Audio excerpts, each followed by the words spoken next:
இன்னும் சொல்ல போனால் ஆங்கிலேயருடைய காலத்திலேயே கம்யூனல் ஜியோ என்று அழைக்கப்படக்கூடிய 1923 இருந்து அன்றைய காலகட்டத்தில் மெக்டொனால்ட் என்று அழைக்கப்படக்கூடிய இங்கிலாந்தினுடைய பிரதமருடைய காலத்திலேயே இந்த முறை அமலில் இருக்கிறது. அதற்கு பிறகு மகாராஷ்டிரத்தில் ஜோதிபா பூலே அவர்கள் அதை நடைமுறைப்படுத்துகிறார். தமிழ்நாட்டில் அன்று இருந்த ஆட்சியாளர்கள் அதே போல அந்த கம்யூனல் ஜியோவை அமல்படுத்துகிறார்கள். அதனுடைய நீட்சியாகத்தான் தமிழகத்தில் இப்பொழுது மிக பிற்பட்டோருக்கு 30%, மிக பிற்பட்டோருக்கு 20%, பட்டியலின மற்றும் பழங்குடியின மக்களுக்கு 19% இடஒதுக்கீடு, மொத்தம் 69% இடஒதுக்கீடு அமல் இருக்கிறது. இந்த பட்டியல் பிரிவில் 76 சாதிகள் உள்ளடக்கியவர்களுக்கு சேர்ந்துதான் 18%.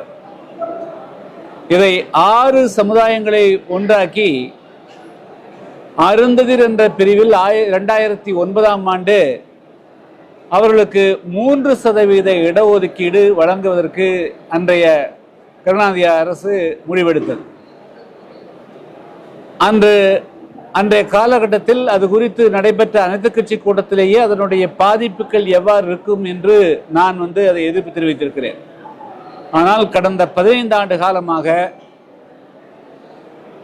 அந்த குறிப்பிட்ட பிரிவிற்கு அந்த 18%ல் 3% எடுத்து தனியாக வழங்காமல் அவர்களுக்கு 3% என்று சொல்லிக்கொண்டு 18%க்குள்ளேயே அவர்களை வைத்துக் கொண்டு 3க்கு அப்பாலும் 3ஐயும் தாண்டி மீதி கூடிய அந்த 15%த்திலும் அவர்களுக்கு முன்னுரிமையினுடைய அடிப்படையில் அந்த அருந்திரு என்று அழைக்கக்கூடிய ஆதி ஆந்திராவை சார்ந்தவர்களுக்கு அரசாங்கத்தினுடைய மிக முக்கியமான துறைகளில் வாய்ப்பளிக்கின்ற காரணத்தினாலே தமிழ்நாட்டினுடைய பட்டியல் பிரிவில் இருக்கக்கூடிய மிக பெரும்பான்மையாக இருக்கக்கூடிய தேவேந்திர குல வேளாளர் சமுதாயத்தை சார்ந்தவர்களும் ஆதிராவிடர் என்று அழைக்கப்படக்கூடிய பறையர் சமுதாயத்தை சார்ந்த மக்களும் இன்னும் சில சமுதாய மக்களும் மிகப்பெரிய பாதிப்புக்கு ஆளாகிறார்கள். எனவேதான் நாங்கள் தொடர்ந்து கடந்த நவம்பர் மாதம் 7ஆம் தேதி அன்று சென்னையிலே இதை ரத்து செய்ய வேண்டும் என்று வலியுறுத்தி மிகப்பெரிய ஒரு பேரணியும் ஆர்ப்பாட்டம் நடத்தினோம். அனுமதி மறுக்கப்பட்டது, அதையும் மீறி நடத்தினோம். அதுக்கு பிறகு டெல்லியில் டிசம்பர் 6ஆம் தேதி 7ஆம் தேதி டெல்லி சென்று நாங்கள் அதுக்கு பிறகு ஆர்ப்பாட்டத்தையும் ஒரு கருத்தரங்கையும் நடத்தினோம். இப்பொழுது அதனுடைய தொடர்ச்சியாக தமிழகத்தில் ஒரு அடுத்த கட்டமாக ஒரு பெரிய போராட்டத்தை அறிவிப்பதற்கு முன்பாக அனைத்து மாவட்டங்களிலும் இது குறித்து ஒரு விழிப்புணர்வு கருத்தரங்கத்தை நடத்துவது என்று முடிவெடுத்து கடந்த 19ஆம் தேதி என்று தூத்துக்குடி மாவட்டம், நேற்று திருநெல்வேலி, என்று தென்காசி மாவட்டத்தில் இந்த கருத்தரங்கு மற்றும் அதே போல மாஞ்சோலை தேயிலை தோட்ட தொழிலாளர்களுடைய வாழ்முறையை நீங்கள் மாஞ்சோலையிலேயே மீட்டுத்தர வேண்டும் என்று வலியுறுத்தியும் இந்த கருத்தரங்குகளும் இந்த மாவட்ட புதிய தமிழகம் கட்சியினுடைய மாவட்ட செயலாளர்களுடைய கூட்டமும் நடைபெறுகிறது. மிக முக்கியமாக நாங்கள் தமிழ்நாடு அரசை வலியுறுத்துவது மிக பெரும்பான்மையாக இருக்கக்கூடிய ஏறக்குறைய ஒரு 1.5 கோடி 2 கோடிக்கு மேற்பட்டு வாழக்கூடிய இந்த மக்களுடைய உரிமையை பட்டப்பகலை பறிப்பதைப் போல பறித்து கொண்டு அந்த மக்களுடைய வாழ்வுரிமையை பறிக்கக்கூடிய இந்த நடவடிக்கை கண்டித்தும் அதை அந்த 3% உள்ளொதுக்கீட்டை ரத்து செய்ய வேண்டும் என்று வலியுறுத்தியும் இந்த கருத்தரங்குகள் நடைபெறுகின்றன. இந்த கருத்தரங்குகள் அனைத்து மாவட்டங்களில் நடைபெறும். அதே போல மாஞ்சோலை தேயிலை தோட்ட தொழிலாளர்களை எப்படியாவது வெளியேற்றி அந்த நிலங்களை அபகரிக்க வேண்டும் என்று சிலர் திட்டமிடுகிறார்கள். எனவே அந்த 2 நிகழ்வுகளுக்காகத்தான் இந்த கூட்டத்தை அனைத்து மாவட்டங்களிலும் நடத்தி அதுக்கு பிறகு நாங்கள் தமிழகம் தழுவிய ஒரு போராட்டத்தையும் அதே போல டிசம்பர் மாதத்தினுடைய இறுதியில் புதிய தமிழக கட்சியினுடைய 7வது மாநில மாநாடு நடைபெறுகிறது. அந்த மாநாட்டுக்காகவும் நாங்கள் புதிய தமிழக கட்சியுடைய நிர்வாகிகளோடு சந்திப்பு கூட்டமும் இன்று நடைபெறுகிறது.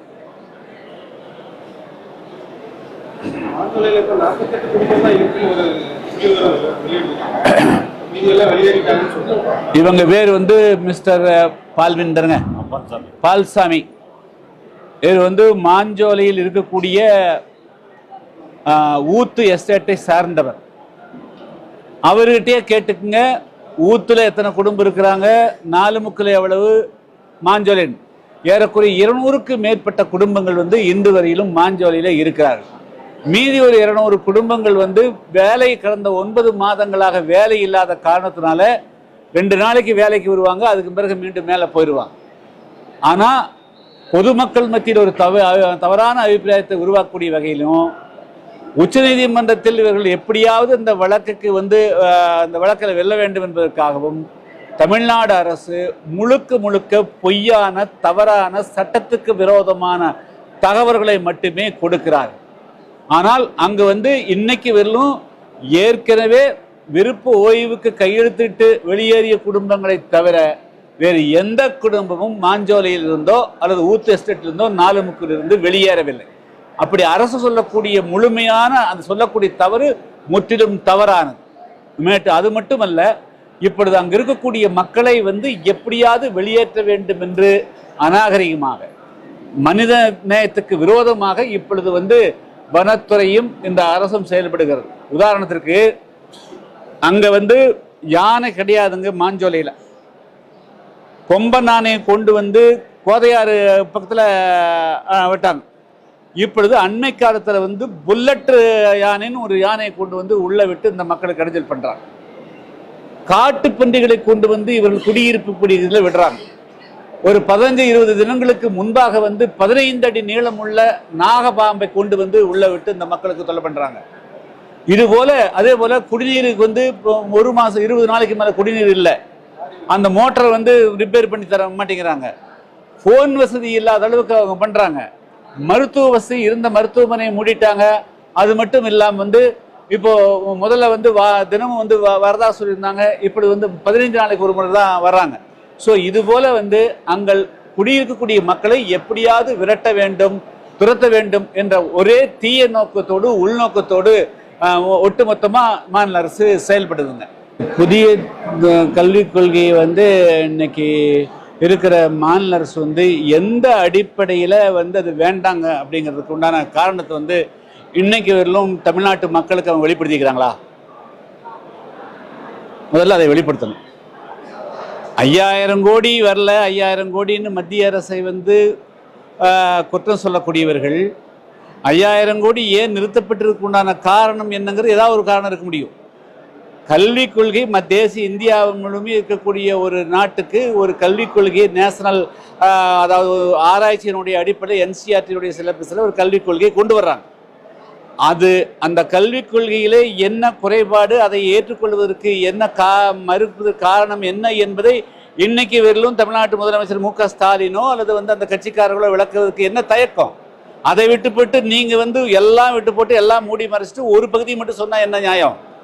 அதனால நீங்க நேர்மையா இருக்கிறதாக இருந்தால் நீங்க உண்மையிலேயே அந்த கல்விக் கொள்கை என்னங்கிறது தெரிஞ்சு வச்சிருந்தா, அதை பத்தி உங்களுக்கு ஏதாவது கொஞ்சமாவது ஞானம் இருக்கும் பட்சத்தில் தேசிய கல்விக் கொள்கை என்ன குற்றம் இருக்கு நீங்க வெளியே சொல்லணும். அப்பதான் பப்ளிக் தெரியும்.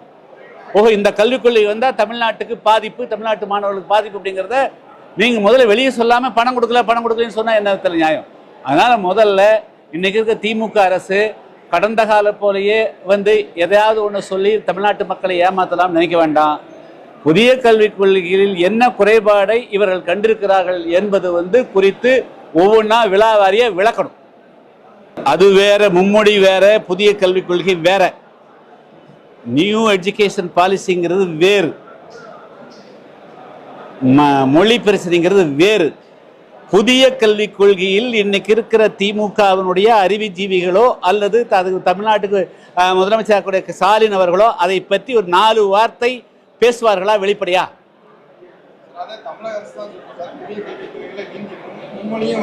சார், அதை மொழி இங்க பாருங்க. ஒரு நாட்டில் இப்போ சுவிட்சர்லாந்து வளர்ந்த நாடு, அதில் 3 மொழியும் படிக்கிறாங்க, 4 மொழியும் படிக்கிறாங்க. இங்கிருந்து இன்னைக்கு இருக்கிற வெளிநாட்டுக்கு போகக்கூடிய எல்லாருமே பல மொழிகளை கற்கிறாங்க. நீங்க புதிய கல்விக் கொள்கையில என்ன குறைபாடு கண்டீங்கன்னு சொல்லுங்க. அதுக்கு பிறகு குறைபாடு இருந்தால் அதை பத்தி, அந்த குறைபாட்டை பத்தி பேசுவோம். புதிய கல்விக் கொள்கை என்னன்னு கூட படிக்காம, அது என்ன கூட தெரிஞ்சுக்காம காதுக்கு போட்டாம புதிய கல்விக் கொள்கைன்னா புதிய கல்விக் கொள்கையில ஒன்றும் கிடையாது. இந்தியாவில் ஏற்கனவே பல வருடங்களாக அப்படி ஒரு கல்விக் கொள்கை இருக்குது ஆச்சுங்களா. புதிய கல்விக் கொள்கை ஒண்ணுமே கிடையாது. அது ஏற்கனவே இந்தியா முழுமைக்கும் இருக்கக்கூடிய கல்வி தான். அந்த அடிப்படையில் தான் யூனியன் பப்ளிக் சர்வீஸ் கமிஷன் அழைக்கப்படக்கூடிய IAS அதிகாரிகளும் IPC அதிகாரிகளும் எந்த கல்வியினுடைய அடிப்படையில் தேர்ந்தெடுக்கப்படுகிறார்கள் என்று சொன்னால் இந்த தேசிய கல்விக் கொள்கை அடிப்படையில் தான் தேர்ந்தெடுக்கப்படுகிறார்கள். புதிய கல்விக் கொள்கைன்னு சொல்லாதுங்க, தேசிய கல்விக் கொள்கைன்னு சொல்லுங்க. எனக்கு நான் கூட்டணி சொல்லிங்க, நான் இது கூட்டணியே இல்லை. நான் சார் நான் ஏற்கிறேன் இல்லைங்கிறது நான் அப்புறம் சொல்றேன். இவங்க வந்து வெளியே வரணும், திமுக வந்து வெளியே வரணும். கடந்த காலம் மாதிரி எல்லாம் நீங்க சொல்லிட்டு தமிழ்நாட்டு மக்களை நீங்க முட்டாளாக்கூடாது. நீங்க புதிய கல்விகளுக்கு எதுக்குறதுன்னா அதுக்குண்டான காரணத்தை சொல்லு, அப்புறம் அதுக்கு பிறகு நம்ம பேசுவோம். ஆமா, அது அவங்க ஏதோ போர் பண்றோம்னு சொல்றாங்க இல்லைங்களா? இதுங்க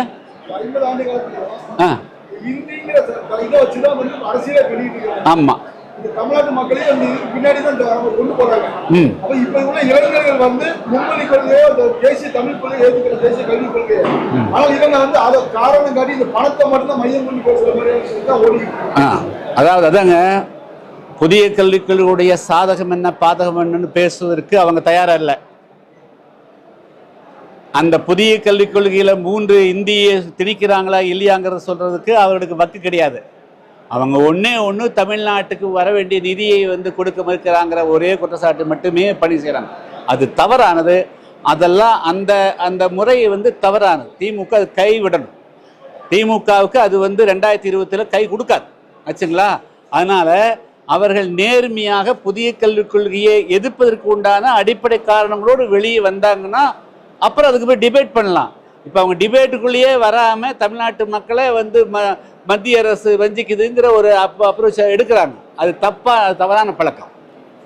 அவங்க முதல்ல இதில் வெளியே வரட்டும், அதுக்கு பிறகு அதை பற்றி டிஸ்கஸ் பண்ணுவோம்.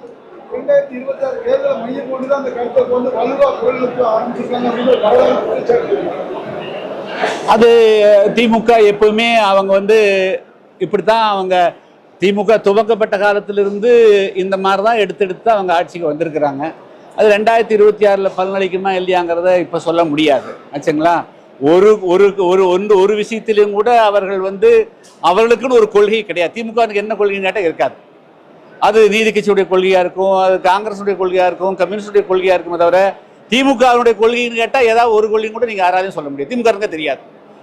அது பெரியாருடைய கொள்கையாக இருக்கும், இல்லை நீதி கட்சியுடைய கொள்கையாக இருக்கும், அல்லது இருக்கிறது இவங்களுக்குன்னு ஒரு கொள்கை இருக்காது. அதனால் வந்து இப்போ நான் என்னுடைய ஒரே ஒரு கேள்வி வைக்கிறது, திமுக 75 வருஷமாக இருக்கக்கூடிய கட்சி, நீங்கள் நேர்மையாக இருந்தால் புதிய கல்விக் கொள்கையில் இருக்கக்கூடிய குறைபாடுகள் என்ன? நாங்கள் இந்த காரணத்துக்காக புதிய கல்விக் கொள்கையை எதிர்க்கிறோம் என்று அவங்க வெளியே சொன்னால் அது குறித்து நாம் விவாதிக்கிறதுக்கு வசதியாக இருக்கு. அப்போ தான் சரியாக இருக்குது. அதுக்கு முதல்ல கருத்து சொல்ல வேண்டாம். அதனால் வந்து ஒரு மாநில அரசு 8 கோடி தமிழ் மக்களுடைய வாழ்வாதாரத்தோடு விளையாடக்கூடாது. நீங்க பூச்சாண்டி காட்டக்கூடாது. புதிய கல்விக் கொள்கை பூச்சாண்டி, மும்மொழி கொள்கை வந்து பூச்சாண்டி காட்டக்கூடாது. நீ நேர்மையா இருந்தா கம் அவுட், வெளியே வாங்க.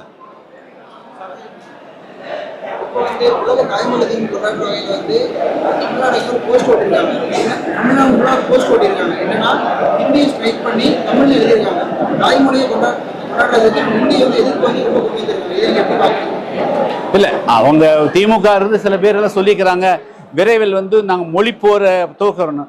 அந்த போர் எப்போ வருதுன்னு தான் நாங்கள் பார்த்துட்டு இருக்கிறோம். அந்த போர் சீக்கிரமாக துவங்குமா, எப்போ துவங்கணும் ஆர்வமாக இருக்கிறோம். அந்த மாதிரி ஒரு போர் தமிழ்நாட்டில் எப்போ வரும்னு சொல்லிட்டு போரை சந்திக்கணும் இல்லைங்க.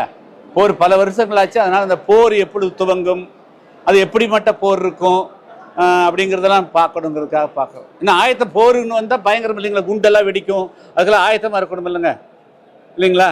ஆனால் அந்த மொழி போரை எப்பொழுது துவக்கப் போகிறார்கள், அது என்ன மாதிரி போர் அப்படிங்கிறத நவீன ஆயுதங்கள் ட்ரோனா வேற எப்படிங்கிறதெல்லாம் நான் பார்க்கணும்.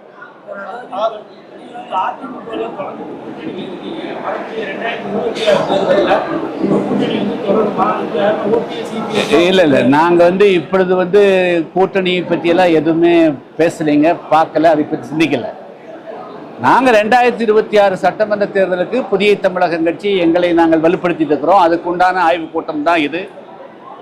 டிசம்பரில் கடைசியில் மாநாடு நடக்குது. அந்த மாநாட்டை வலுவாக பெரிய அளவுக்கு பண்ணணும். ரெண்டாவது மிக முக்கியமாக 2 இஷ்யூ, அதாவது வந்து இந்த இடஒதுக்கீடுங்கிறது எல்லா கம்யூனிட்டியும் இடஒதுக்கீடு வாங்குறாங்க. இடஒதுக்கீடு அரசியல் சாசனம் கொடுக்கப்பட்ட இடஒதுக்கீட்டை மிக சுயநலத்தோடு தனக்கு ஒரு வாக்கு வங்கி உருவாக்க வேண்டும் என்பதற்காக 18% இருக்கக்கூடிய ஒரு கம்யூனிட்டியினுடைய உரிமையை பறித்து 3% அது அவங்களுக்கு தமிழ்நாட்டுக்கு எந்த தொடர்பும் கிடையாது. ஆந்திராவில் இருக்கக்கூடியவர்களுக்கு வந்து இவங்க எப்படி கொடுக்க முடியும்? அதனால அதுக்கு ஒரு முடிவு கட்டணும். அதன் மூலமாக திமுக ஒரு முடிவு கட்டுறதுக்காக தான் நாங்கள் அறிவிக்கிறோம். ஒரு 2 ஹேஷ்டாக நேரத்தில் வந்து திமுகவும் பாஜகவும் ஒரு பரப்புறாங்க. இதே நிலையில இன்னைக்கு தமிழக வெற்றி கழகம் சார்பாக டிவிகே பார்ட்டியன் அப்படிங்கிற ஒரு ஹேஷ்டாக நேஷனல் லெவலில் ட்ரெண்ட் ஆகி உருவாக்கினாங்க. அதாவது 2 பெரிய கட்சிகளை எதிர்த்து நேஷனல் லெவலில் ஒரு தாவைக்கா கட்சி வந்து ட்ரெண்டை உருவாக்கி முதல் இடத்துல வந்து இந்த கருத்தை இன்னைக்கு இது ஒரு தாவைக்கா வளர்ச்சியாக பார்க்குறீங்களா? நீங்கள் எப்படி பார்க்குறீங்க? இல்லை, அதெல்லாம் ஒவ்வொரு கட்சியும் அந்த ஃபேஸ்புக் வாட்ஸ்அப் நடக்கிறதுக்கெல்லாம் கருத்து சொல்ல முடியாதுங்க. அதெல்லாம் இட் இஸ் நான் இஷ்யூ. அது தமிழ்நாட்டு மக்களுடைய இஷ்யூ கிடையாது. இன்னைக்கு வந்து தமிழ்நாட்டு மக்களுடைய இஷ்யூ வந்து எங்கே பார்த்தாலும் கல்குவாரிகளை கொடுத்து கல்குவாரிகள் மூலமாக முதல்ல வந்து கடந்த வருடங்களில் வந்து மணல் கொள்ளை மிகப்பெரிய அளவு நடந்துட்டு இருந்தது. இப்போ மணல் கொள்ளையை வந்து ட்ரோன் மூலமாகவும் ஸ்கை சேட்டலைட் மூலமாகவும் அப்சர்வ் பண்ணி என்ஐஏ வரலும் அது வந்து இடி வரலும் போயிடுச்சு. அதனால் பெரிய அளவுக்கு அவங்களால கொள்ளையடிக்க முடியல இன்றைக்கி இருக்கிற ஆட்சியாளர்கள்னால. ஆட்சியில் எத்தனையோ கோடி சம்பாதிக்கிறாங்க, முதலமைச்சர் அவங்க குடும்பம் சம்பாதிக்கிறாங்க, அமைச்சர்கள் சம்பாதிக்கிறாங்க, மாவட்ட செயலர் சம்பாதிக்கிறாங்க.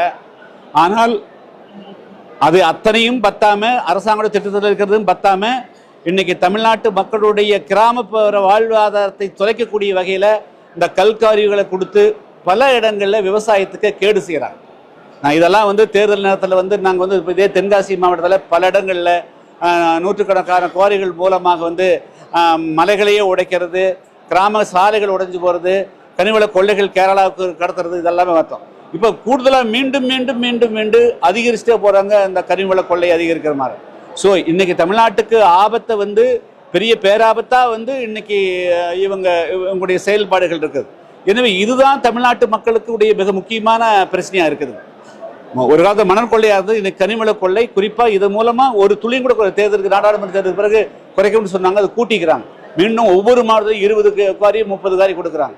ஸோ இதுக்கெல்லாம் ஒரு முடிவு கட்டுறதை பற்றி பேசுறது தான் தமிழ்நாட்டு மக்களுடைய நலன் சார்ந்த விஷயமா இருக்குமே தவிர அவரவர் வந்து ரிட்டாரிக், அவரவர் வரட்டுவாதம், வீண்வாதங்கள், போக்கிரித்தனங்கள் காட்டிக்கிறதெல்லாம் யூஸ் ஆகாது. அதெல்லாம் வந்து 1 நாள் 2 நாள் நிற்கிங்க, அதெல்லாம் ஒரு நாள் போகும். எனவே தமிழ்நாட்டு மக்களுடைய இன்னைக்கு வாழ்வாதாரமாக இருக்கக்கூடியது, அதுவும் தென்காசி மாவட்டத்தில், தூத்துக்குடி மாவட்டங்கள், திருநெல்வேலி மாவட்டத்தில் இருக்குது கனிவள கொள்ளை குவாரி. குறிப்பாக வந்து குவாரியின் மூலமாக நடக்கக்கூடிய மிகப்பெரியது. என்ன இந்த 3.5 வருஷம் தான் நீங்கள் அள்ளிட்டீங்க, இன்னும் உங்களுடைய ஆசைக்கு ஒரு முடிவே கிடையாதா? அமைச்சர்களுக்கு, முதலமைச்சருக்கு, அவங்களுடைய குடும்பத்தாருக்கு, கட்சி மாவட்ட செயலாளருக்கு, இவங்களுக்கெல்லாம் பேராசைக்கு ஒரு முடிவே கிடையாதா? ஆனால் இதுக்கு ஒரு முடிவு கட்டணுங்கிறது தான் எல்லாருடைய நோக்கமாக இருக்கும்.